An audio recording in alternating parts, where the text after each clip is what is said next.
Do something different the next 90 days than you did the last 90 days, like picking up the books to read. Do something different, like the new health disciplines relationship with your family. Whatever it is, it doesn't matter how small it is. You'll start doing different things with the same circumstances. Since we cannot change the circumstances, but we can change ourselves, we can change what. Then he gave me another secret to success. When he said what you have at the moment, Mr. Rohn, you've attracted by the person you've become. What you have at the moment, you've attracted by the person you've become. Feel the simple principles here. Once you understand these, it starts to explain so much. Now, sometimes it's a little tough to take blaming yourself instead of the marketplace, taking responsibility instead of putting it off on someone else. That transition sometimes is a challenging mission. And this one was a little tough for me. He said, Mr. Rohn, you've got pennies in your pocket, you've got nothing in the bank, the creditors are calling, you're behind on your promises. He says, here's how that occurs. You've attracted up until now, you've attracted the things to you because of the person you've become. Now I said, well, how can I change all that? He said, very simple, if you will change, everything will change for you. You don't have to change what's outside. All you've got to change is what's inside. To have more, you simply have to become more. And then he said, don't wish it was easier, wish you were better. Don't wish for less problems, wish for more skills. Start working on yourself, making these personal changes. And he said, it'll all change for you, Shelf said. Here's the secret, Mr. Owen. Learn to work harder on yourself than you do on your job. Once I got that, it turned my life around. Learn to work harder on yourself than you do on your job, he said. If you work hard on your job, you'll make a living. If you work hard on yourself, you can make a fortune. If you would have known me at age 25, you would have said Jim Rohn's a hard worker. If you'd have known me, you'd have said that I'm the guy. I don't mind coming a little bit early, staying a little bit late. I don't mind that you'd have said, well, Jim Rohn's a hard worker, you say. Well, how come he's got pennies in his pocket? Nothing in the bank and behind on his promises. Well, I was a hard worker, but I was working hard on my job, not on my... So I'm telling you, if you'll learn that simple little principle and start the process, today, latest tomorrow, give you tonight to think it over and start this whole process of personal development, work on yourself, make yourself more valuable to the marketplace. I'm telling you, you can so dynamically change your income. And economics is the least of the values that you can start earning in terms of equity. If you'll start working harder on yourself than you do on your job, work hard on yourself and develop the skills. Work hard on yourself and develop the graces. All of the stuff necessary to become more valuable to the marketplace. I'm telling you, your whole life can explode into change. Promotions, no problem, becoming more valuable to the company. I'm telling you, no problem. Money, no problem. Economics, no problem. Future, no problem. If you just go to work on the right thing, not get things out there to change. Don't try to change the seed. Don't change the soil, don't change the sunshine, don't change the rain. Don't change the mix of seasons.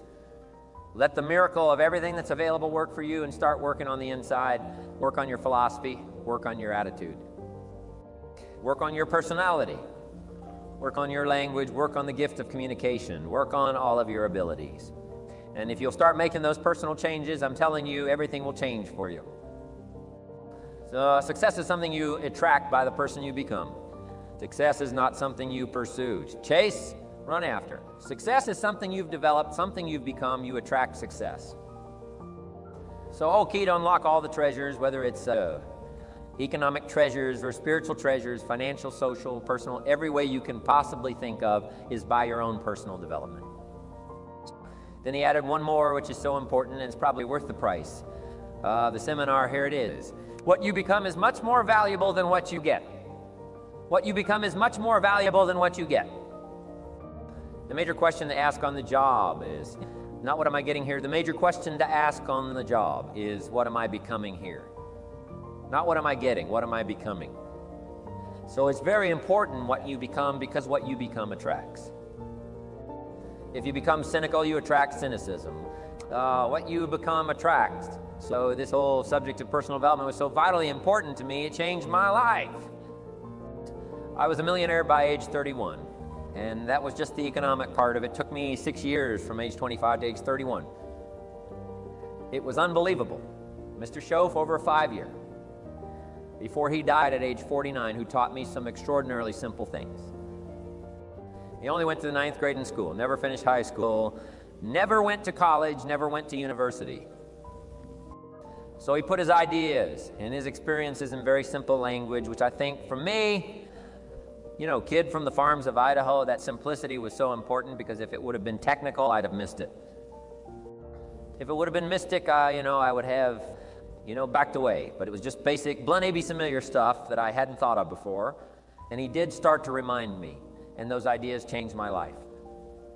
Mr. Schaff was the one when I said, this is all they pay. He said, you've been working 6 years, Mr. Owen. How come you're not doing better? And I said, this is all the company pays. He says, well, that's not true. I said, no, this is my paycheck. This is all the company pays. He said, no, this is all the company pays you. I thought that's a new way to look at it, right? He said, doesn't the company pay 23, 45 times this amount to other people? And I said, well, yes. He said, well, then this is not all the company pays. It's all they pay you. And if you qualified, wouldn't your income grow 23, 45 times? I said, I suppose so. He said, we don't have to work on the company. We have to work on... You see, that was the beginning of what he called the phrase personal development. I told him things cost too much. He said, no, you can't afford them. I thought, well, that's a new concept. I hadn't thought about that. We put some of the valuable things on the high shelf so you can't get to them until you qualify. If you want the things on the higher shelf, you got to stand on the books you read. Every book you read, you get to stand a little higher so you can get the things on the higher shelf. See, I learned those concepts. It was so incredible, and here was the most important one. Success is something you attract by the person you become. See, that phrase changed my life. Success is something you attract by the person you become. Success is not something you pursue. It's like chasing a butterfly. You can't quite catch it. Success is something you attract by becoming an attractive person. See, those were new concepts to me. I'm just working hard, trying to make a living. Here's what he said to me. This changed my life. I got a chance to teach this in Moscow and across Russia. 3 visiting, now the 4th. Here's what Shuf taught me. Profits are better than wages. Nobody taught me that in high school. Nobody taught me that I went to 1 year of college.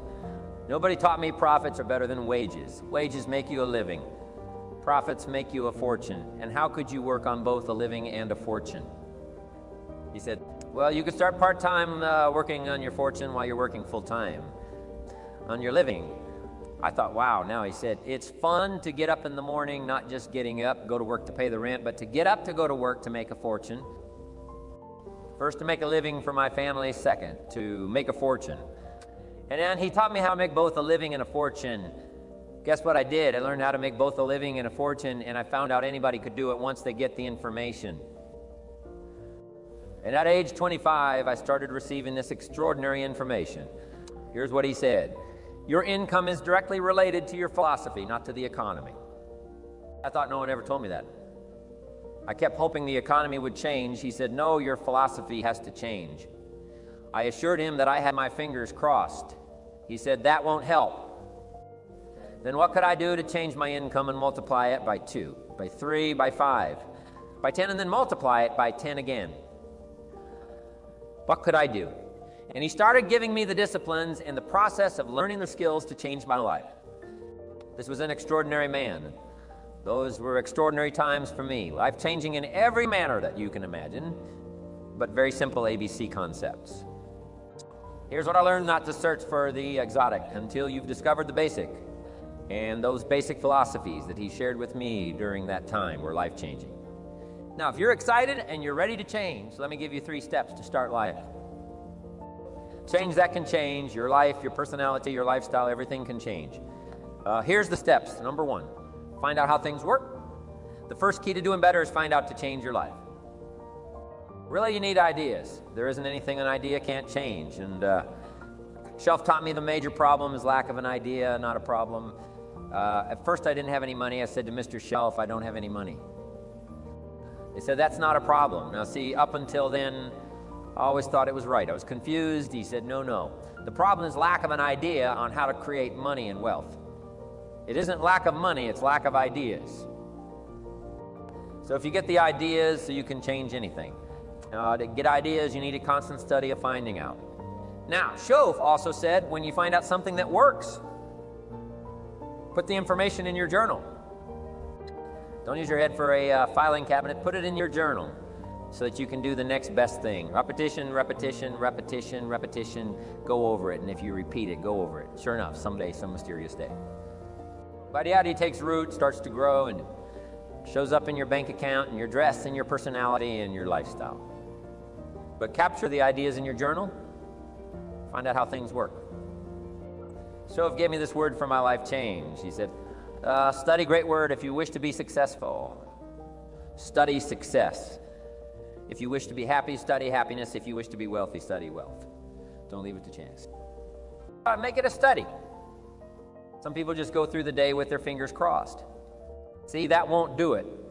You've got to study the things that can change your economic, social, spiritual, personal life. Now here's a qualifying phrase, and we'll have several of these qualifying phrases throughout the seminar. Here's the first one. You may not be able to do all you find out. I understand that you may not be able to do all you find out, but you should find out all you can do. See, you don't want to wind up at the end of your life and then discover that you've lived only 110th of it. And the other 9/10 went down the drain, not for lack of opportunity, for lack of information. So that's number one.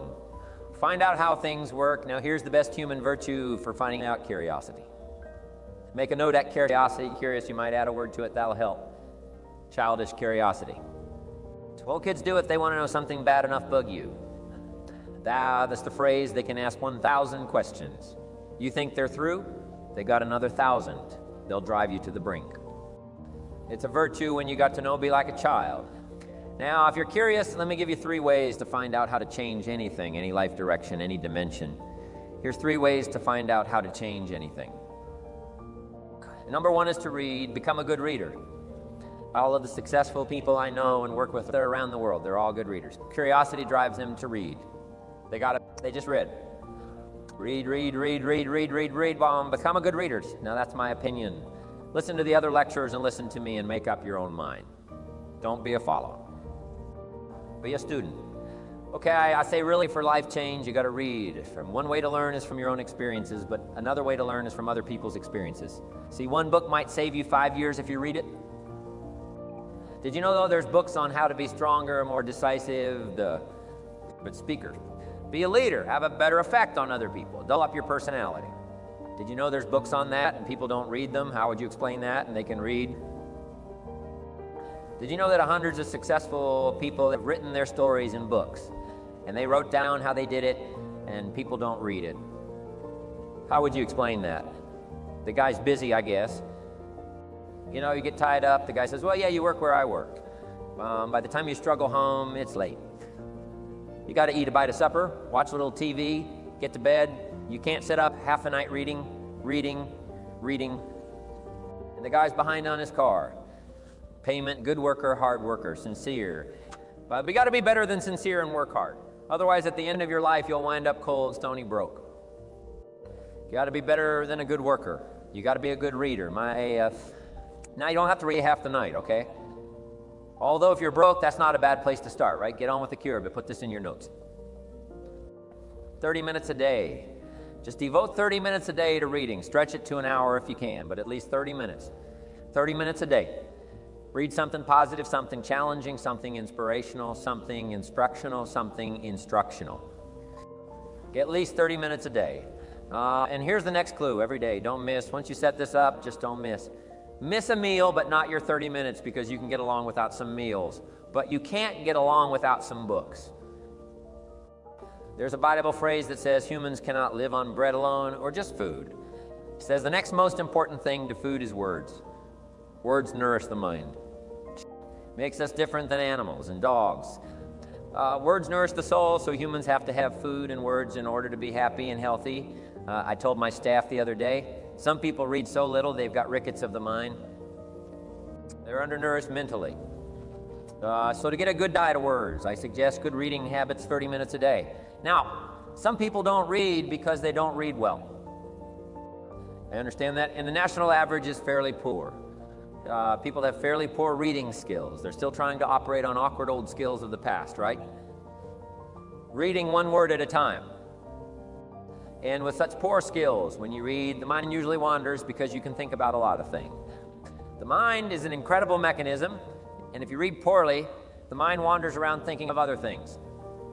While you're trying to read, did you ever read a page and wonder what it said? So I got to read that again, right? That's because the mind is just doing this job, right? Just wandering around. Did you ever read yourself to sleep? See, that's another problem. The mind says, who needs this? Just shuts off, right? Poor skills, while a guy looks at a book 500 pages and says, no, you're starting right. And I mean, I'd never get through this one anyway. In our weekend seminar, we take a whole section in about 2-3 hours, and we go through reading skills. How to read a book a day is the title of that subject. And I'll tell you what, if you can read a book a day, it'll change your whole life. I mean, a book a day will change your whole life. Expose yourself to a whole variety of things.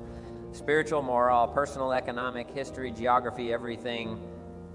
I mean, you can really change if you read a book a day. So you might want to attend the weekend. Get in on those reading class skills. It's incredible. A book a day will change your life. But hey, whether you read slow or fast, or whether you read awkwardly, or whether you read well, here's the key. Read. Don't miss. Here's what reading is. Reading is tapping the treasure of ideas. That's what reading is. Tapping the treasure of ideas, and ideas can change any part of your life. And if you've got a good excuse not to tap the treasure of ideas, at least 30 minutes a day, or spend the money and get the bugs, I'd love to hear it. Some people have excuses you wouldn't believe. I say, John, look, I got this gold mine. I got so much gold. I don't know what to do with it all. Come on over and dig. John says, I ain't got a shovel. I say, well, John, get you one. He says, you know what they want for shovels? Let me give you the 2 books that started my library at age 25. My library now is worth many, many, many thousands of dollars.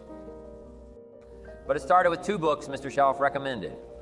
These, to me, got me started. Shelf said, become self-educated. He said, standard education will get you standard results, and you can check those numbers and see if that's what you want. But if you want to go beyond that, you now have got to become self-educated. So he got me started in my library. He said, one of the ways is build your library. Now I had a Bible, right? That was 66 books. So that's a pretty good deal. But here's what else he recommended. He said, number 1, get the book Think and Grow Rich. By Napoleon Hill, Think and Grow Rich. If you don't already have it, the title should intrigue you. Think and Grow Rich. On that book in a secondhand bookstore, I paid $0. $47 for it. I've still got it. One of the rare hardback covers. I read it several dozen times. Shove taught me repetition is the mother of skill. Some of the ideas in that book helped change my life as I look back on it now. The book was worth several $100,000, and I bought it for $0. $47, what a lesson. I learned the difference between cost and value. Before I met Mr. Shelf, I used to ask, how much does it cost? After I met Mr. Shelf, I asked, how much is it worth? I started basing my life on worth instead of cost, and everything changed. But that was book 1, Think and Grow Rich. The second book he recommended I get was the book on nutrition. Shelf said, study nutrition. I think that first book was by Dale Davis, Eat Right to Keep Fit. I think I've got lots of them now, but I think that was the first one. Shelf said, study nutrition. There's all kinds of books on nutrition, just read them all. Some are a little weird, but read them all. If you're weird, do the weird stuff. I mean, whatever, but read them. Then make up your own mind. Remember, don't read and become a follower. Read and become a student. Make up your mind. Find a plan that works good for you, but get the books on nutrition. Here's what Mr. Shelf said to me, vitality plays an important part in doing well. Vitality, he said. Some people don't do well because they don't feel well. It's not that they're not intelligent, it's that they're out, they don't have the zing and the fire and the vitality to do well. So he put it right on me about studying nutrition, he said. Jim, you wouldn't believe it. He said, I got this friend of mine raises race horses. The guy's got 9 books on how to feed horses. He does not have a book on how to feed himself, he said. My friend studies horse nutrition, studies it, vitamins, minerals, trace minerals, protein, amino acids, carbohydrates, fats, enzymes, proper balance for his horses, Shelf said. He's a fanatic, and he said you ought to see his horses. They're magnificent, beautiful, powerful animals. They can run like the wind. And he said you ought to see him. He's a wreck, he said. The guy feeds his horses better than he feeds himself. Do you want to believe that? In my later studies, I discovered some people feed their dogs better than they feed their kids, if you can believe that. Anyway, I didn't mean to give you a health lecture here tonight. Okay, but take care of yourself. Work on that part because it's one of the answers to doing well. There's even a Bible phrase that says many times, the spirit is willing, but the body's weak. Now, see, you're in trouble, and that is the problem. You wake up in the morning and the mind says, let's go get them, and the body says, I can't even get out of bed. So you got to work on both sides of this, right? Okay, but get your library started, get the books, put it together. Books are the trademark of civilization.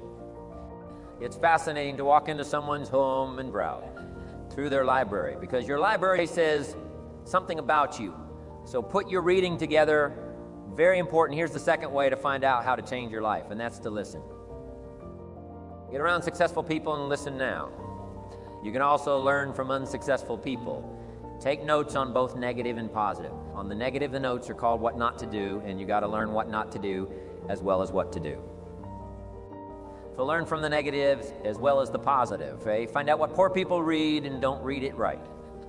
That's good information. Learn from the negative, but now you can also learn from the positive. Get around successful people, listen to what they say, listen to how they say it. It's important. We've all got about 16 waking hours. Practice listening those 16 hours. And I say practice listening because listening isn't easy. I found out it's easier to talk than it is to listen. But if you will, practice listening the 16 hours you're awake. Sure enough, from surprising sources comes great ideas. In sales training, we teach. If you want to learn sales, listen to the kids. Kids have got to be the master salespeople of all time. They have no equal. Father tells his young son, no, you cannot have an ice cream cone. 30 minutes later, he's licking on one. That'd be 30 minutes worth listening to. They got moves you wouldn't believe. Persistence runs deep like the ocean. And the kids never took a class on how to overcome objections. They already know how. They don't need classes. So listen and learn. Now, here's some of the best advice I've got for the whole evening. It won't get any better than this. This is it. Poor people ought to take rich people out to dinner and listen. That's some of the best I got. If a guy's not doing well, one of the first things he ought to do is find a guy that is doing well and offer to buy him his dinner. Spend $50,000, $60,000, $8,000. Go for the full 9-course. Start him on the juices and horse tubers. Get him started talking. The salad takes 15 minutes. Keep it rolling. Biggest steak in town takes 45. Keep it rolling. Pour on the dessert. Stretch that meal out about 2 hours. If you get a successful person to eat and talk for 2 hours, they're able to drop ideas in your lap. Change your life. Multiply your income by 2, by 3, by 5. But you're right. Poor people don't usually take rich people out to dinner. That's the problem. The guy said he's rich, let him buy his own dinner. I'm not coming up with any money. And he says, besides, you work where I work. By the time you struggle home, it's late. You're lucky to get your own supper, let alone running around, trying to find a rich man to feed. And the guy's behind on his house payment. Good worker, hard worker, sincere, but you got to be better than sincere. Work hard. You'll end up broke. You got to be better than a good worker. You got to be a good listener and remember what you read and what you hear. Put the good stuff in your journal. Now, here's the third way to find out how to change your life, and that's to observe. You can pick up a lot of ideas just by watching. Get around successful people and watch. Here's why success leaves clues. Watch how the man shakes hands. Watch how the lady responds. People who do well do certain things over and over and over and over. And if you're clever, you can pick them up. Watch it all. For guys making $10,000 a month, I'd watch how he walks. Maybe that's it. Copy his funny little walk, somebody says. Well, that's kind of a silly walk. Say it's 10,000. I haven't got the money yet, but I got the walk. It's been bound to start somewhere. What I ask you tonight is to be unusual and be a good observer of what's going on. You can pick up ideas that can change your life. Starting tomorrow, just be a more careful observer. Now remember, there's 2 ways to see. One is called sight, see with your eyes. The other one is called insight. Do it with your mind. See with your eyes, you'll see things. See with your mind, you'll see answers. Put your eyes and your mind to work. And the best advice on developing sight and insight is pay attention. Don't miss anything. In the weekend seminar we teach, one of the greatest fatalities to success is preoccupation, lack of concentration. The guy's mind wanders. So you wind up average. You've got to learn to zero in, concentrate. I read a good article one time. Reader's Digest, the title is Wherever You Are. Be there. Excellent. Don't miss anything. Now we've lingered a little bit long on one here for personal development. Find out how things work. But it's so very important finding out, and I've given you 3 ways to find out. Now, here's the second step to personal development. Okay, 1, let's find out how things work. Here's 2. Go to work. You must now take action on what you found out in doing business around the world. We call it game plan. Put together your game plan. One of the major things we teach on the weekends. Seminars, game plans, how to game plan your office. If you're in sales, you need a game plan. Kids need a game plan. You need a home game plan, social game plan, business game plan. Everybody needs game plans, financial independence game plan, your investment game plan. Don't think in your head. Put it on paper. Don't operate out of your mind. Operate from paper. I often ask somebody, what are you going to do the next 6 months? And somebody starts to tell me, I say, no, don't tell me, show me. And show me your game plan for the next 6 months. Then I can look at things and maybe I can help. But you got to operate from paper. Put on a game plan.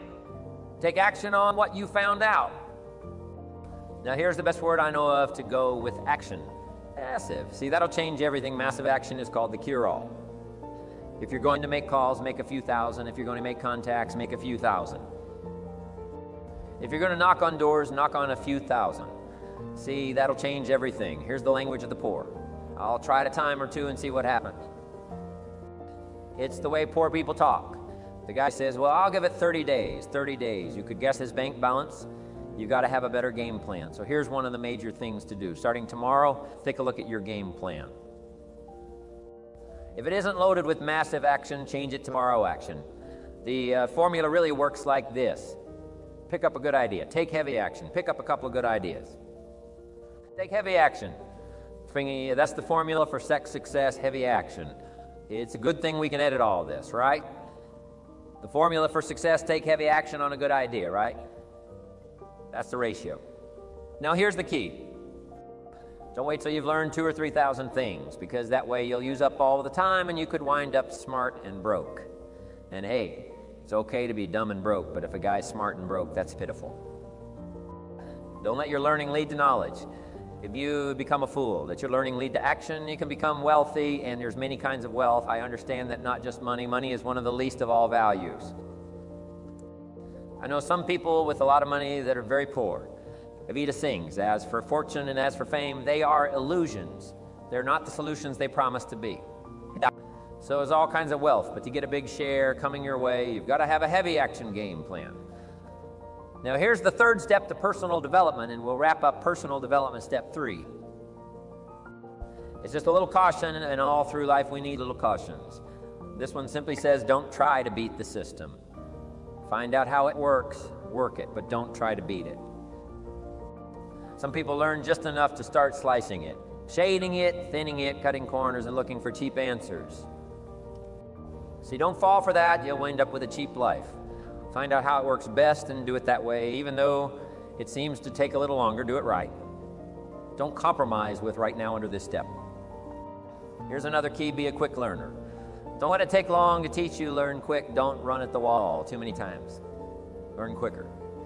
One guy said he broke his nose 7 times in the same place. Somebody says, looks like you stay out of that place. Learn quicker. Now the 3rd point here is don't be stubborn. See, some people won't change even when a better way comes. I say, well, I've been doing it this way 30 years. Hey, be ready for change. If it's a better way, go for it. But don't try to beat it, or you'll be like the guy that went to Las Vegas. He didn't have much money, so he didn't want to risk his money gambling. But he gets to Las Vegas and the jackpot bells are ringing. The money's flowing, the lights are flashing, and he can't help himself. He's got the gamble, but instead of gambling with his cash, he decides to play the mental gambling game. And the brilliant scheme he worked out goes like this. You pick a number like 3 mentally. He would bet a certain amount of money on the number, and whether it won or lost, he would jot down that amount in his little pad. I would have won $5 if I'd have made that bet, just to keep track of it, win or lose. That way, come midnight, he can calculate how he's doing, win or lose, or how much. Only not his money. Keep his money. Just play this mental gambling game. So here he is around the gambling table, everybody else shelling out their hard-earned cash. He's got this brilliant scheme. Instead of betting with his money, he's betting with his mind. And he lost his mind, which means don't try to beat the system, I guess. Let's talk about some more parts of personal development. Here's the first one, physical, the physical side. Got to take care of yourself. Do not neglect to take care of yourself. A phraseology used in the Bible in my amateur way, but let me put it to you best I can. Here's what it says. Treat your body like a temple. That's a good phrase. Good suggestion. Temple meaning something you take. Extremely good care of at a temple. That's a good phrase. Treat your body like a temple. Not a woodshed, a temple, a temple, a temple. Take good care. It's the only place you've got to live currently. The temple nutrition. My mother studied nutrition. Passed it along to me, passed it along. My father, my children, my grandchildren, what a legacy that was. Learning to just take care of yourself. Key phrase. Some people don't do well because they don't feel well. They've got the gifts, they've got the skills, maybe they just haven't taken care of themselves. They don't have the vitality. Key phrase, vitality is a major part of success, vitality. So take care of yourself. I know a guy that raises racehorses. I'm telling you, the guy feeds his horses better than he feeds himself. He's so careful how he feeds his horses. He's so careful what they eat. He's so careful that they get everything. And because of that extreme care, I mean, these are magnificent animals. They can run like the wind, but you ought to see this guy 10 steps up a flight of stairs. And I mean, he's all out of breath. His horses can run like the wind, and he can hardly make it up the steps. The guy takes care of his animals better than he takes care of himself. Some people feed their dogs better than they feed their kids physical. Now, there's all kinds of parts to physical. Here's one appearance. It's part of the physical. Never have a second chance to make a first impression physical side. And here's some of the best advice on appearance I can give you. Comes from ancient script again. It says God looks on the inside, people look on the outside. Isn't that good information? Now you say, well, people shouldn't judge you by how you look. Well, let me give you a clue. They do. You can't deal in these shoulds and shouldn't. You'll be tipped over the rest of your life. Now, of course, when people get to know you, they'll judge you by more than what they see. But at first, they're going to take a look.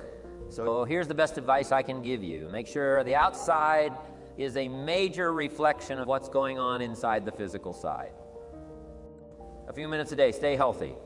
A little bit of nourished, a little bit of study on nutrition, stay healthy. Okay? Now here's the next part of personal development, the spiritual part. I'm an amateur on the spiritual side.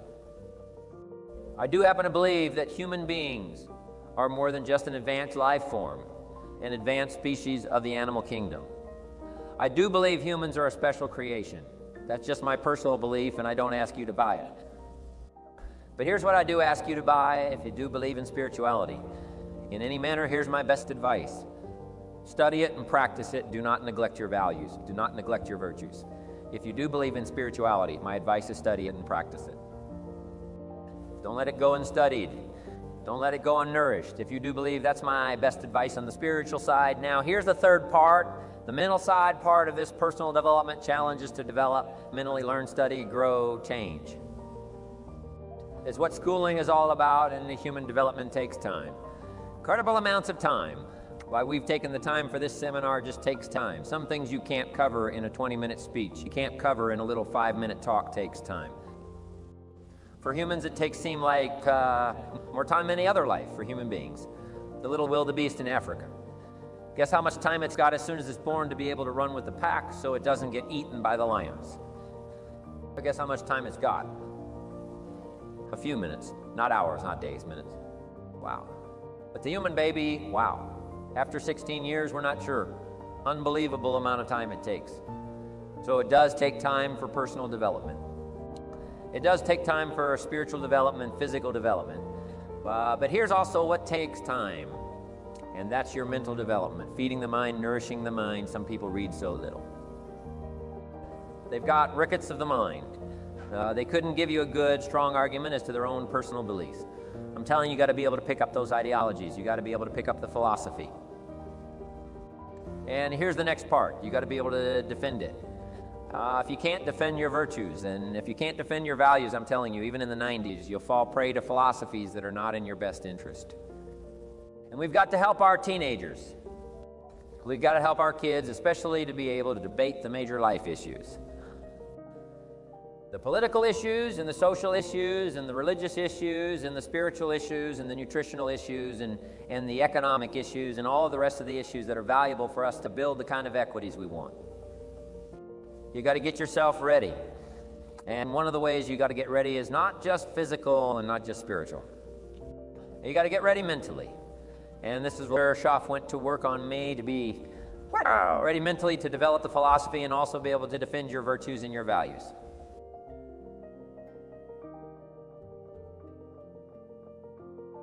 Do you know if you study people who are at the pinnacle of anything, you recognize that to get there, motivation was maybe one in the formula, maybe one. I'll prove it to you. If you want to become a world-class bodybuilder, say an FBB pro, well, what that takes is you have to train twice a day, 6 days a week. You have to have 8 meals a day. Your calorie intake is regimented. Your meals are pre-planned and pre-cooked. You don't eat according to taste, you eat according to function. So my trainer, for instance, will eat and I'm going, what are you eating? And he's having the most. He'll have chicken that was boiled without salt and he'll have like half a kilo of it. And what are you doing? He says, I'm taking in protein. He doesn't say I'm eating, he says I'm taking in protein. For him, it's functional, it's not taste-based. Then you will probably have to train for a minimum. And this is if you are a genetic phenom, you'd have to train for a minimum of 10 years before you could get on a stage and compete at an average level with an average global bodybuilder average. Okay? So why am I telling you this all? All of us here at the beginning of a new year, right? These things called New Year's resolutions. And then it's you know, your New Year's resolutions, 1, make more money. Yeah, 2, change my boyfriend. 3, get into shape. 3, get into shape is somewhere in the top 3. What do? You go to the gym and get a gym membership. Yeah, you go to the local Nike store and you buy like all of your gym gear. You're motivated, you're inspired. You go into the damn gym, you go to YouTube, you subscribe to all of the fitness channels, you go to Instagram, you follow all of the fitness models. European news. Or motivated, you are going to the damn gym, you're going to get shape. That's what you're going to do. The people you're following on YouTube have been working on for a minimum of 5 years to look like that. You have the incorrect understanding that after a month of working out, you're going to look like them. So what happens at the first month? You're excited, you go to a gym every single month, you know, and you take the pains and your body is sore, but you know, I'm excited, I'm going to gym. Then life happens, company doesn't make money.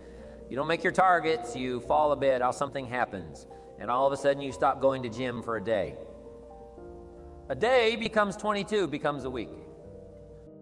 Now all of a sudden you've had a gym membership for 3 months and you haven't been in that time. What did you miss?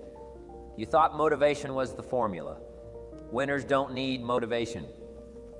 Winners need discipline.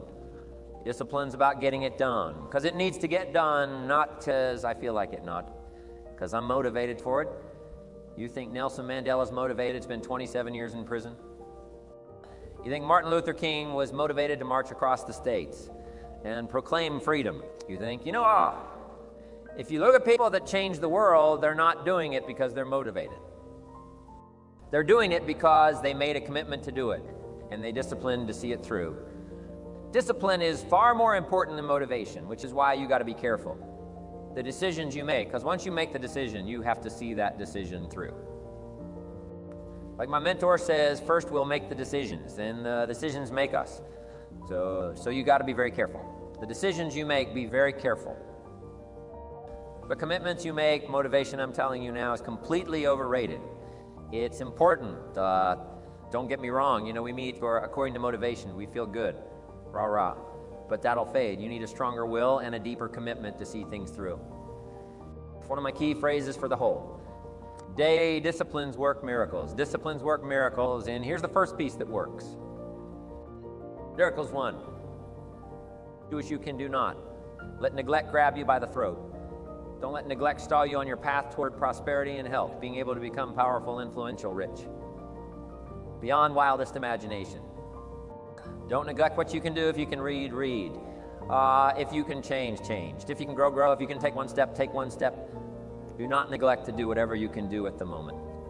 Of course, you can't run a multi-billion-dollar business today. Mark couldn't either 10 years. Ego Mark couldn't either 5 years ago, but I'm telling you today he can do it because step by step, year by year, he took on what he could do. He didn't neglect it. He did the meetings he could do. He made the calls he could make. He read the books he could read. He took the classes he could take. And step by step, he got himself ready. I'm telling you, do not neglect to do whatever you can do because it'll work miracles. Personal development. First, productivity. Second, now, do what you can. Here's 2. Do the best you can. If it's a foggy night and you can only see 100 feet, how can you see another 100 feet? Answer, walk the first 100. Feet walk A's. As far as you can see, and then you can see some more, and walk as far as you can see, and then you can see some more. So what you've picked up here, just do it as far as you can see it. And I promise you, if you'll execute as far as you can see it, you'll be able to see more, do that, then you can see more. And finally get in tune of doing the best you can, and you'll have the activity that'll develop the disciplines. That will set this sail so that you can say it doesn't matter how. The wind blows. I'm prepared for some people. They see discipline as sort of an ugly word. You know, don't talk to me about discipline. But what you must understand is, discipline is a most incredible creative force. Discipline builds a career. Discipline develops good health. Discipline forms the most incredible marriage. Discipline puts together a friendship that won't quit forever. Discipline develops skills that can be magnified, and touch the world. Discipline opens up music, You can't have incredible music without discipline. In fact, we call them the disciplines. We call architecture and music, and we call playing an instrument, we call sculpturing. We call painting, we call writing, composing, we call those the disciplines. And the disciplines gives us the indication that yes, it doesn't come except by discipline, but it also means that the discipline is the open door to the creative process, to turn nothing into something and to turn imagination into reality. So here's what you must learn to do. Appreciate the disciplines and welcome the disciplines. Here's a good question to ask. What other discipline could I begin that would open up a whole new expression in my life of turning imagination into reality? Without discipline, there is no enterprise. Without discipline, there is no magnificent structure. Without discipline, there is no music. Without discipline, there is no health. Without discipline, there is no advantage. There is no future. So discipline is all when it comes to imagination, having something real, believing in it, and turning it into reality. The key to development is to be all that you can possibly be.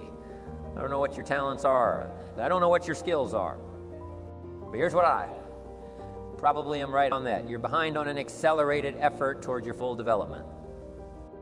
I would suggest that now for some of you, I know that's probably really not true. But even as I look at my own life, because I'm tempted to procrastinate just like everybody else. I should have written 30 books by now. I've only written 4. I should have done a lot of things, but I haven't. I got distracted, and all of us, have these challenges. But what could I become? What could I become? I had one of my dearest friends. I've lost him. He died at age 53 one day, and he drank a little too much. David drank a little too much, but he did all kinds of things. He was a builder, and he was a dreamer, and he did a lot of things, but his drinking sort of kept him in a fog for like years and years. About 6 years ago, he was sitting at the yacht club, and he was in a fog. And suddenly it occurred to him, I wonder what I could have accomplished all these years if I hadn't have been in this sort of foggy state. And he said that did it. And the last 6 years before he died, he was free. And you accomplished some incredible things, that last 6 years being all that you can be and not let habits drag you down. Not let things, sidetrack you from the full development of what you have. The capable of being what all could your heart encompass if you really had the chance and you really had the disciplines and really got to it? What could you really become? What could you earn? How healthy could you really be? How many books could you write? How many poems could you write? So here's what I would ask of you.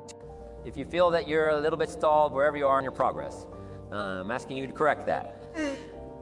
I'm asking you to see if you can't possibly be on a more accelerated track toward your possibilities and your full development. Here's what life is all about to become all that we can possibly be. The full development of all of your potential, that's number one. Number two is the wise use of all of your resources. That's what life is all about. Discipline, if there is a magic word that stands out above all the rest, this is the one discipline. Discipline is the bridge between thought and accomplishment, the bridge between inspiration and value. Achievement, the bridge between necessity and productivity. Remember, all good things are upstream. The passing of time takes us a drifting, and drifting only brings us the negative, the disastrous, the disappointment, and the failure. Failure is not a cataclysmic event. It is not generally the result of one major incident, but rather a long list of accumulated little failings. Failing in life is failing to think today, failing to act today. Failing to care, to strive, to climb, to learn, to keep trying day by day. If your goal requires that you write 10 letters today and you write only 3, you're down 7 letters. If you want to make 5 calls and you only make 1, you're down 4 on calls. If your plan calls for saving $10 today and you save none, you're down $10 today. Now, the danger is looking at an undisciplined day and concluding that no great harm has been done. It doesn't seem like such a bad day. But add up these days to make a year, and then add up those years to make a lifetime. And perhaps you can now see how repeating today's small failures can easily turn your life into a major disaster. Success, on the other hand, is just the same process in reverse. If you plan to make 10 calls, and you end the day making 15, now you're up 5 calls. If you didn't get up a few on letters, move up the savings numbers. You can see what a massive difference it could make in a year and what wealth and accomplishment it awaits for a lifetime. Discipline is like a set of magic keys that unlocks all the doors of wealth. Happiness, sophistication, culture, high self-esteem, pride, joy, accomplishment, satisfaction, and success. The first key to discipline is awareness of the need for and the value of discipline, and especially the discipline to make the changes. What will it take? What must I do? And what must I become to get all I want from my life? The second key is the willingness. More than that, the eagerness to maintain your new discipline deliberately, wisely, consistently. And the third key to discipline is the commitment to master the circumstances of your daily life, to see and harness the opportunities to make something of the sun and the rain, the good as well as what comes in the guise of misfortune. Discipline does many things, but most important of all is what it does for you. It makes you feel better about yourself. Even the smallest discipline can have an incredible effect on your attitude. And the good feeling you get, that surging feeling of self-worth, that comes from starting a new discipline, is almost as good as the feeling that comes from the accomplishment of the discipline. Second, a new discipline immediately alters your life direction. You don't change destinations immediately. That is yet to come, but you can change direction immediately, and direction is very important. Third, discipline cooperates with nature. Have everything strive. It is a common life function. How tall will a tree grow? As tall as it can. Everything strives to become all it can possibly be. And that striving to become is what discipline is all about. Disciplining ourselves to fulfill our natural potential, to become all that we can be. And finally, discipline attracts opportunity. Opportunity is always looking for ambition and skill and action. Discipline taps the unlimited power of commitment. The human will in action, driven by inspiration, enticed by desire, tempered by reason, guided by intelligence, can bring you to that high and lofty place called the good life. So start the new process. You can begin a new habit no matter how small it is. Small isn't important. Whether or not you start and whether or not you continue are all that is important. So to have a prosperous life, start a prosperity plan. To become wealthy, start a wealth plan. Remember, you don't have to be wealthy to have a wealth plan. A person with no means can have a rich plan. If you are ill, start a health plan. If you don't have energy, start an energy plan. If you don't feel good, start a feel-good plan. If you're not smart, start a smart plan. You can't, start a can plan. If you haven't, start a have plan. Anyone can. Even a bad person can start hearing good messages and reading good books. Recognize that the start of that life, the happy life, the wealthy life is today. This is exciting. Both the process and the result can begin today. Start the new journey today. If you think of a new idea, today is the day to begin the discipline of putting that idea into action. Set this day up as a long, busy, exciting start for your new life. Get your first book for your new library today. Begin your new practice of setting goals today. Start clearing out a drawer of your new orderly desk today. Start eating an apple a day on your new health plan today. Put some money in your new investment for fortune account today. Start reading with intensity for your new wealth of mind plan today. Write a postponed letter today. Make a delayed telephone call today. Pick up your camera and take a picture of something to start your new treasury of photographs today. Get some momentum going, your new commitment to the better life. See how many activities you can pile on in this first day. Go all out. Break away from the negative downward pull of gravity. Start the thrusters going. Prove to yourself that waiting is over, hoping is past, and that faith and action have now taken charge. It's a new day, a new beginning for your new life. With discipline, you can't believe the list of positive moves you can make in the first day of your new beginning.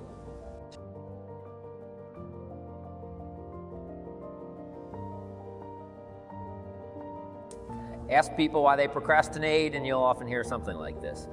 I'm a perfection. Everything has to be just right before I can get down to work. No distractions, not too much noise, no telephone calls interrupting me. And of course, I have to be feeling well physically too. I can't work when I have a headache. The other end of procrastination, being unable to finish, also has a perfectionist explanation.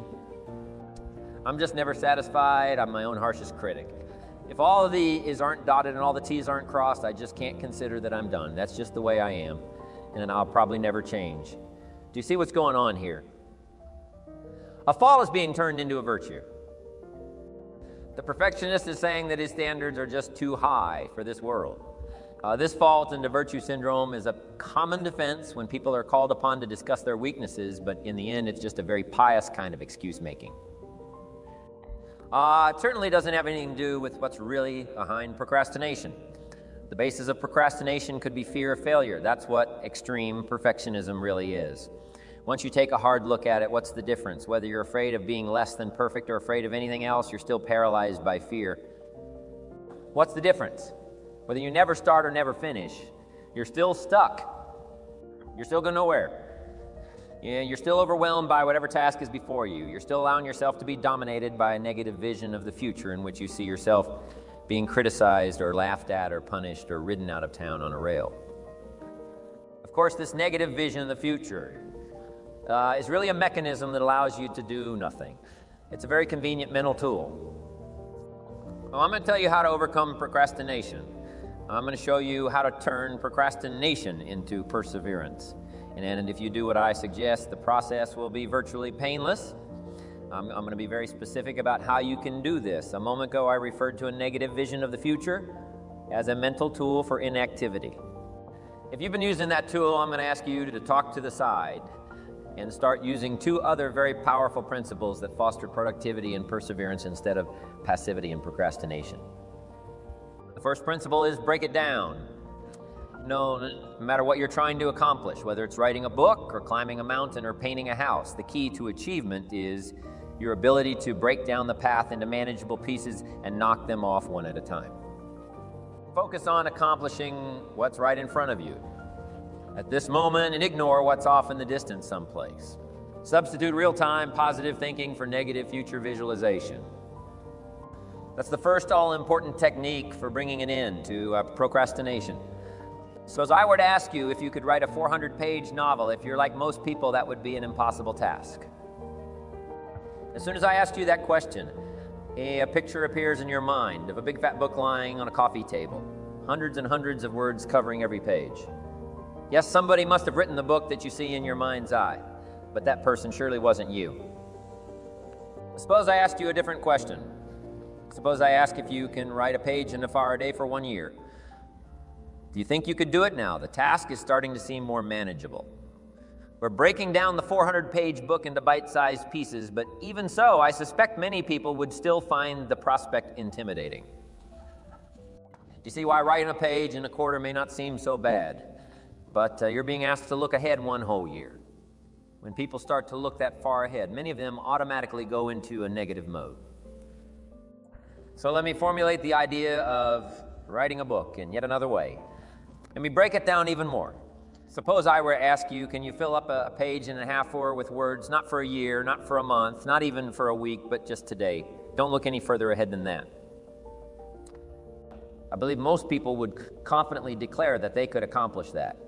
And of course, these would be the same people who feel totally incapable of writing a whole book. And if I said the same thing to those people tomorrow, if I told them I don't want you to look back, I don't want you to look ahead, I just want you to fill up a page. And if we're this day, do you think you can do it one day at a time? You probably heard that phrase. That's what we're doing here.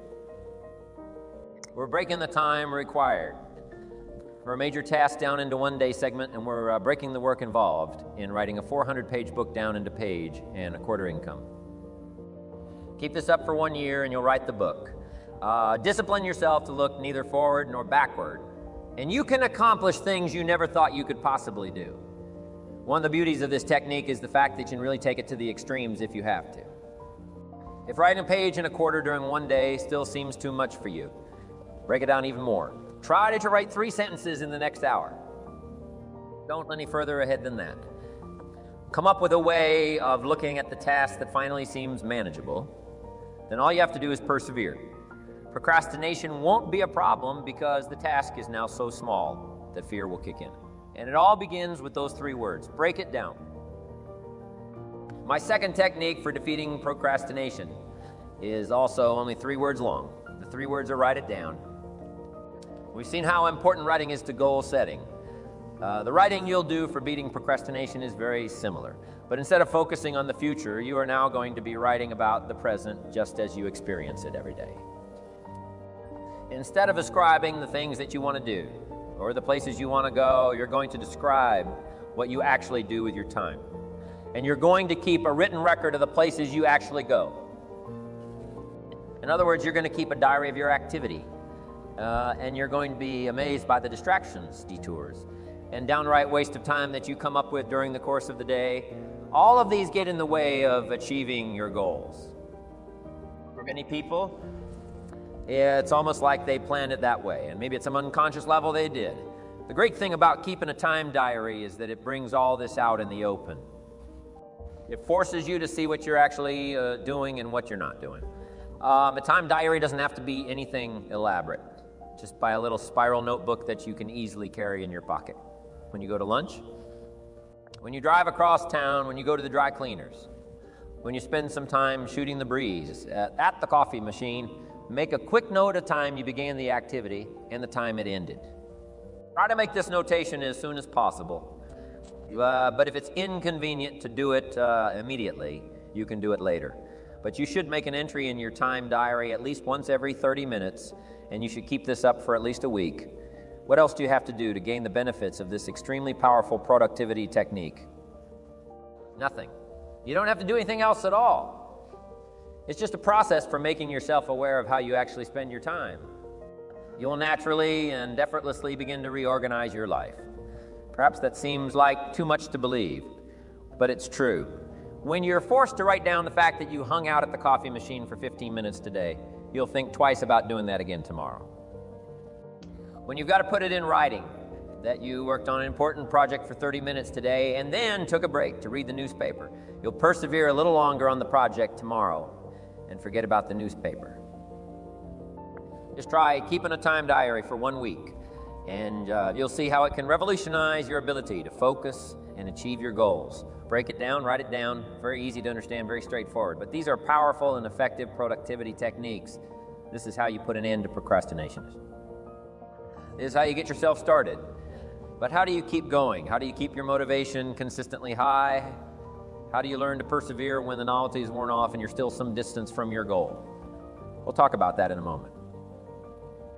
The Irish poet William Butler Yeats once wrote a poem describing some of the unfortunate characteristics of the modern world. One of the things Yeats noticed was the fact that bad people seem to have the most energy, while good people become discouraged and doubtful of their own ability. The best lack all conviction, while the worst are filled with passionate intensity. Those are the words Yeats used. And it's true that we can look around the world and see all sorts of things happening that we might wish were not happening. And there are people working very hard to make those things happen for reasons that we might not admire. And when we see that, it's easy to start saying, what's the use? What hope do I really have?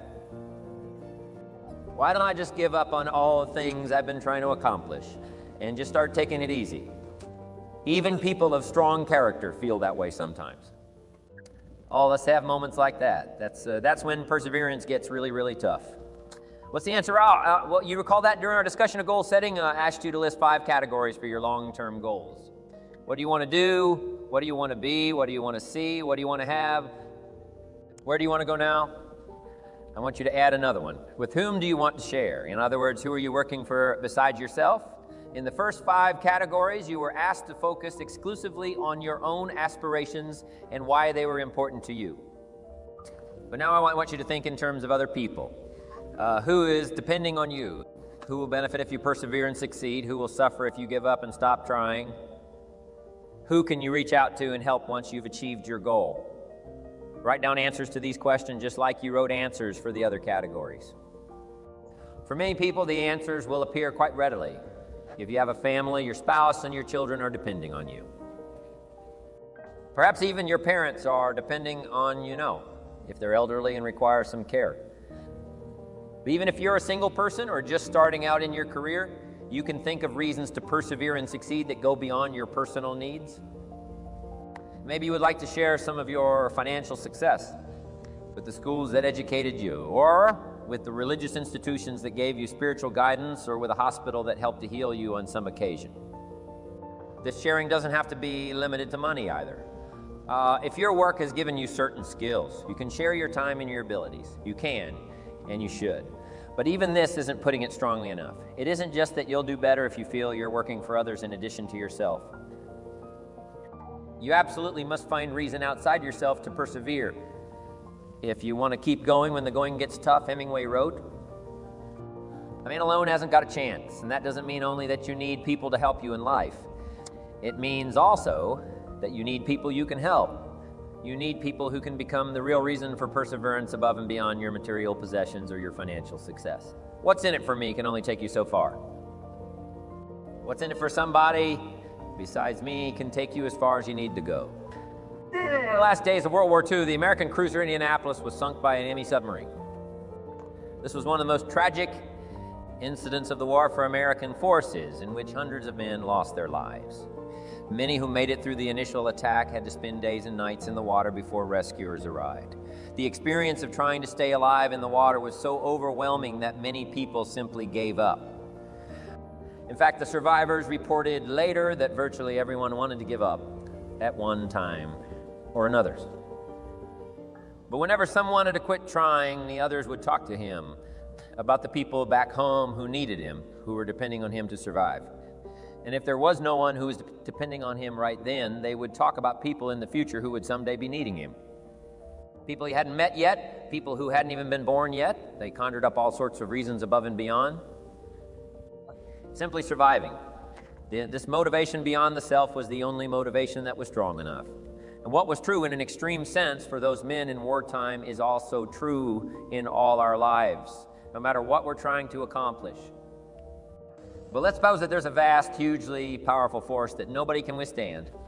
And this immense force is always active and in furious motion. It never rests. It's like a slowly flowing river that can eventually carve the Grand Canyon out of solid rock, but that comparison doesn't really do it justice. The force I'm talking about is much more formidable than any river or ocean or glacier or any other natural phenomenon. Now, in trying to achieve your life goals, would you prefer to fight against this great force? Would you want to struggle against this mighty power that has all the odds overwhelmingly in its favor? Or would you rather enlist this great power in your cause and make the inevitable work for you instead of against you? Take your time before answering. Think it over. By the way, time is that great power I'm talking about. Time is the mightiest force in the world, or even in the universe. Of course, the answer to the question I pose is very obvious. Why would you ever choose to fight time when you could have time on your side? Who wouldn't want to harness the great river of time that flows through all of life? Why wouldn't you want to use the power of time to generate power in every area of your existence, to turn the turbines of your hopes and dreams, to charge your every aspiration with lightning bolts of electricity? Well, there's only one way to make time work for you, not against you, and that's with patience. There have been some items in the news lately about changes in the climate, global warming, and so forth, and how the level of the seas will rise during the coming years and put whole communities underwater that now stand high and dry. All I can tell you is that in certain parts of the country, it's been plenty hot and dry the last few summers. And I'm sure there have been times when the residents of those areas would have liked to have seen some big ocean waves come rolling across the plain. Think for a moment about any state that's in the middle of this continent, way from the coast, and ponder this question. What do you suppose it would take to turn that state into a kind of surfer's paradise? And when it gets hot, you could just go out and let the waves cool you off. For example, what would you need in order to turn Texas into California? You take the perspective of an engineer, you'd maybe think about the water rights, the dams, and all the good stuff. You need the kind of undertaking that would make the Hoover Dam and Lake Mead look like a little inflatable backyard swimming pool. From that perspective, the whole notion's not only impractical, it's impossible. But if you believe everything that's been written about global warming and rising water, you realize that it isn't really an impossible proposition. In fact, some people are saying it's inevitable. You don't need any water rights or dams to see it happen either. All you need is patience. Here's another illustration of the power of patience. Imagine you're at a cottage in New England. When a blizzard hits, there's more snow in less time than any other winter on record. If you went to bed out in the middle of this blizzard, you'd probably assume that when you got up, you'd have to shovel the drifts away from the front door just to get down the steps. You may even think about getting started on the work before you go to bed. But in this case, as it turns out, all of that bedtime effort wouldn't have been necessary overnight.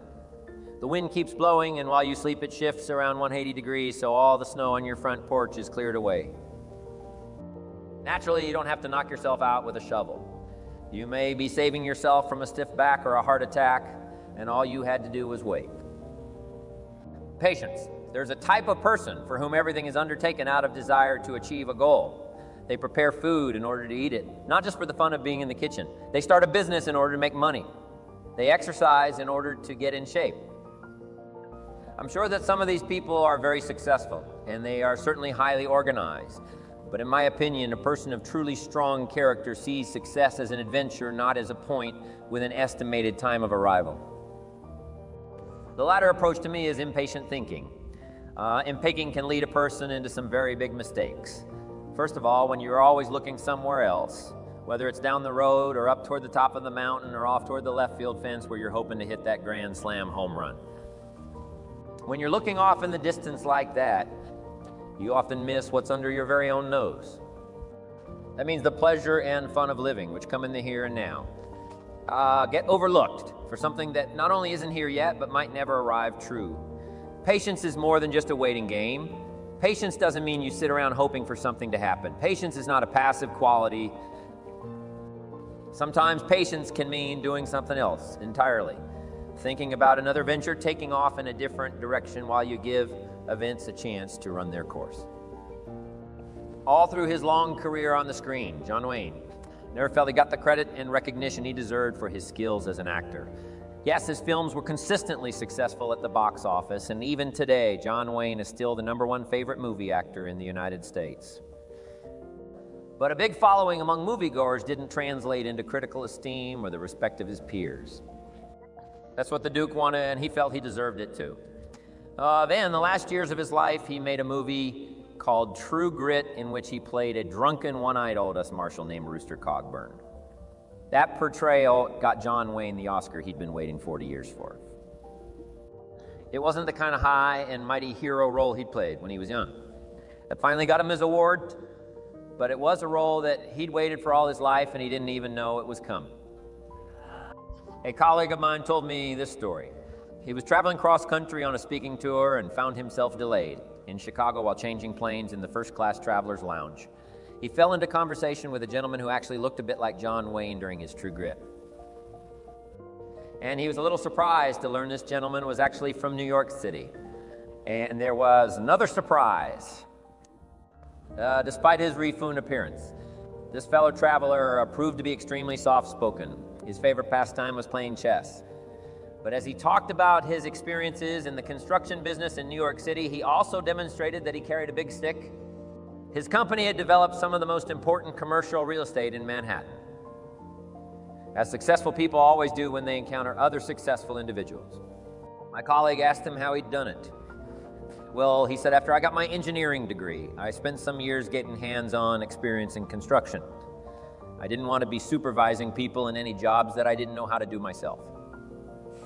So later on, when I started putting together my own project, I had to deal with some pretty tough streetwise operators, cement company guys, building inspectors, trucking companies. But I never tried to pretend I was any kind of hard case myself. I used to tell them right up front, you play straight with me and I'll play straight with you. I never tried to take advantage of anybody, but I never let anyone take advantage of me either. You see, I always was, and I still am, a great counterpuncher. Anybody who takes a shot at me in business had better make sure it's a good one, because I'm going to hit back hard. But it's like chess. You don't necessarily hit back right away. You have to be patient. You have to wait for the right moment. You have to let the other guy know, okay, you had your chance. Next time it's my turn, but you don't say that out loud. You don't say what you've got in mind, and you don't say when it might be coming. You just go on polite and friendly as ever. You don't ever let on that you're waiting for an opening, but you rest assured that your chance will come. Like any other investment, it takes patience. Patience is the key. Needless to say, those several hours between flights were both informative and enjoyable for my colleague, and we can all learn from this story. Don't concentrate on things you can't influence, like when the planes are going to take off. Instead, focus on things you can control. And when you meet somebody you can learn from, then learn everything you can while you got the chance. You never know when you're going to come across a book or an article that will provide a piece of information that can transform your life. One thing is for sure, however, and I've said this many times, the book you don't read isn't going to help. And it's the same with meeting people. You never know who is going to be able to teach you exactly what you need to know. Even if you don't need to know it now, you might need to know it at some point in the future. That might not be for 15 years, but it might just be in 15 minutes too. You know, a patient man is always richer than an impatient one, even if the patient man has less money. What do I mean by that statement? Well, riches and wealth can take other forms besides dollars and cents. Okay, that sounds good. So in what sense is the patient man richer? The actual answer is very simple. A patient man is always richer than the impatient one, because the patient man can always afford to wait. The patient man is never desperate. The patient man has time to spare, while the man in a hurry is always on the verge of bankruptcy as far as time is concerned. In any situation you can think of, impatience is a source of weakness and fear, while patience is substance and strength. And here's another way that patience gives the person who has it an incalculable advantage over the person who doesn't, and gives him deeper insight into himself and others, which is a mark of great character. If you can only see the short term, if you can only think in terms of the here now, then you are like a man with one eye. You can't judge distances. You live in a world that's flat and two-dimensional. In other words, the impatient person lacks all sense of perspective. Perspective lets you measure your plans and current events against things that have already occurred, and also against your desires and aspirations for the future. Then and now, here and there, near and far, need and know, watch and wait. These are the dual optics that allow the patient man to see in stereo. Where the nearsighted person sees only the present, or the dreamer sees only an imaginary future, and more likely than not trips over his mistakes trying to get there. The history of this century can tell us a great deal about the value of patience and perspective. History proves that time is the strongest ally you can possibly have. No matter what the odds against you or the level of adversity you're facing, time gives strength to those who have it on their side. This truth was very convincingly demonstrated over the course of World War II. Germany had enormous successes in the early years of the war, with the Blitzkrieg, surprise lightning strike from the air and land without warning that was used first against Poland and later against the countries of Western Europe. Japan also used surprise attacks successfully and almost gained a decisive advantage with the treacherous bombing of the unsuspecting American fleet at Pearl Harbor. But the nations that were allied against Germany and Japan knew the time was on their side, and they were prepared to be patient. Although you won't find this discussed in many history books, one of the most important events of World War II actually took place right here in the United States, a few months before the attack on Pearl Harbor.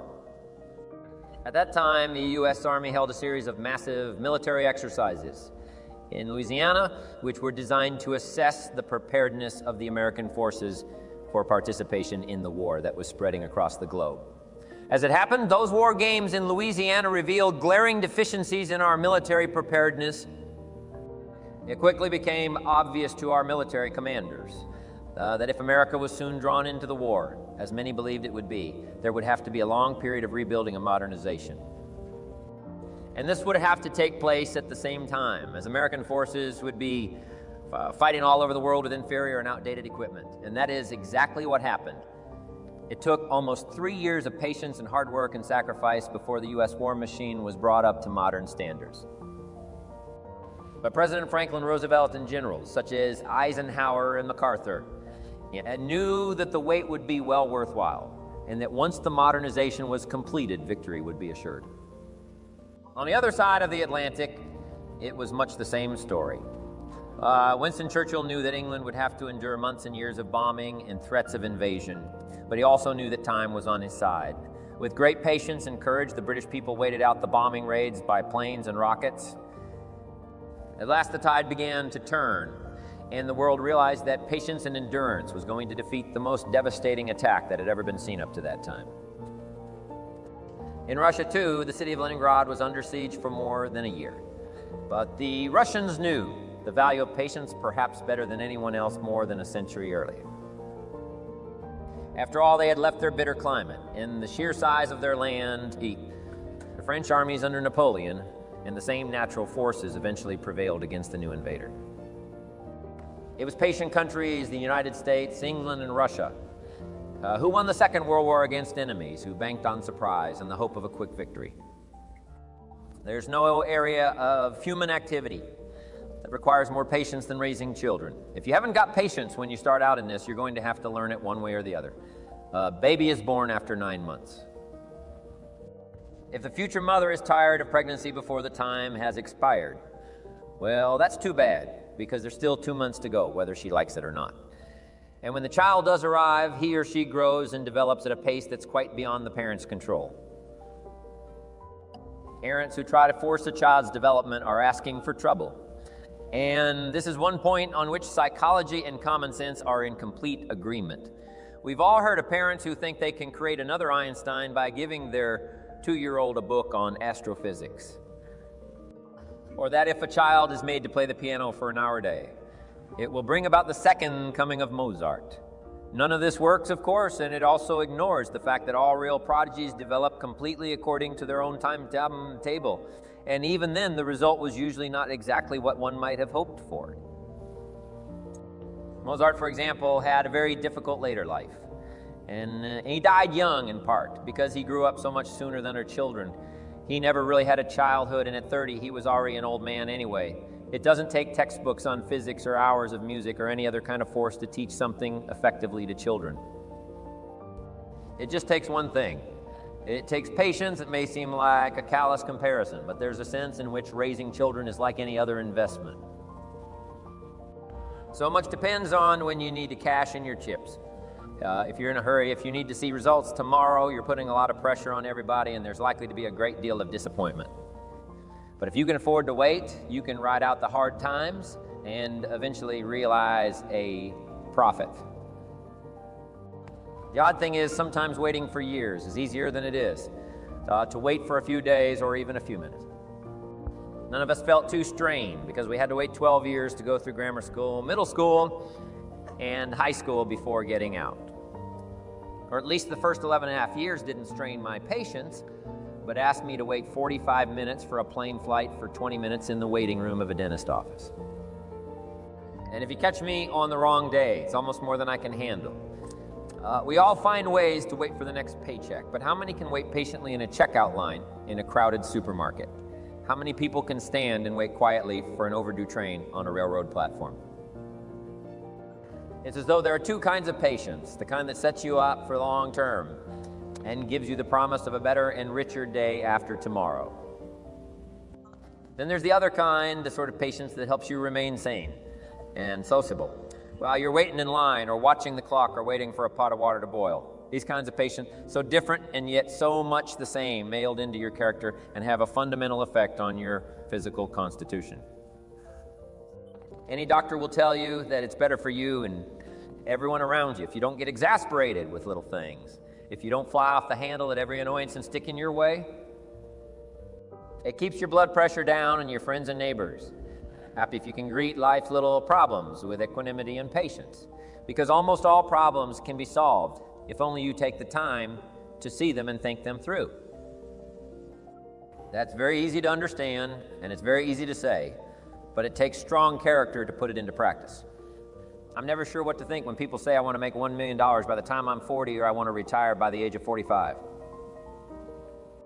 This combination of goals plus deadlines strikes me as short-sighted and maybe even a bit naive. It takes a worthwhile goal and subjects it to an imposed timetable. While you might have an idea of what $1 million would mean to you, or you might have really exciting plans for your life after you hang up the tie and business suit, I don't see how a person can reasonably expect to know who or what he will be or think or feel at some arbitrary moment in the future. This kind of thinking misses the whole point of success. The real payoff in financial and worldly success isn't the result of an amount of money divided by the age you are when you get it, or some other actuarial formula. The real payoff is found in the qualities of character you develop along the way. There's a story about a young man who had a very old and rich uncle. When the uncle died, the young man was called to the office of his attorney and told that he'd been left a huge fortune. To collect it, however, he first had to run a certain errand, which was described on a slip of paper. It seemed simple enough, but when the young man tried to accomplish it, this first task turned into another, and then another.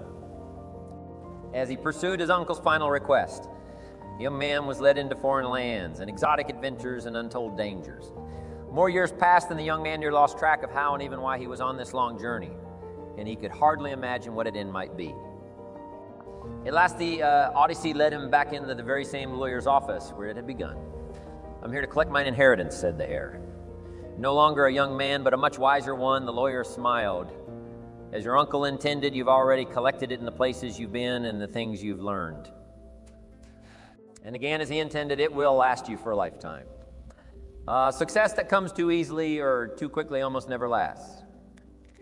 There are people who achieve that kind of success. There's always a lurking feeling that they haven't really earned it, and that feeling eats away at their character. If they're lucky and smart, they create some new challenge for themselves in a totally unfamiliar field. These people have to build their character in order to survive their sudden good fortune. And that's the kind of character building that's done in an emergency. In fact, it's a true case of the cart coming before the horse. This doesn't require patience because there is no waiting or planning or even expectation involved. It's more a test of a person's upbringing than a test of character.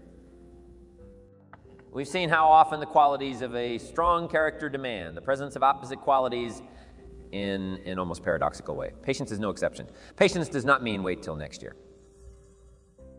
It means this year, but if not next year, for sure.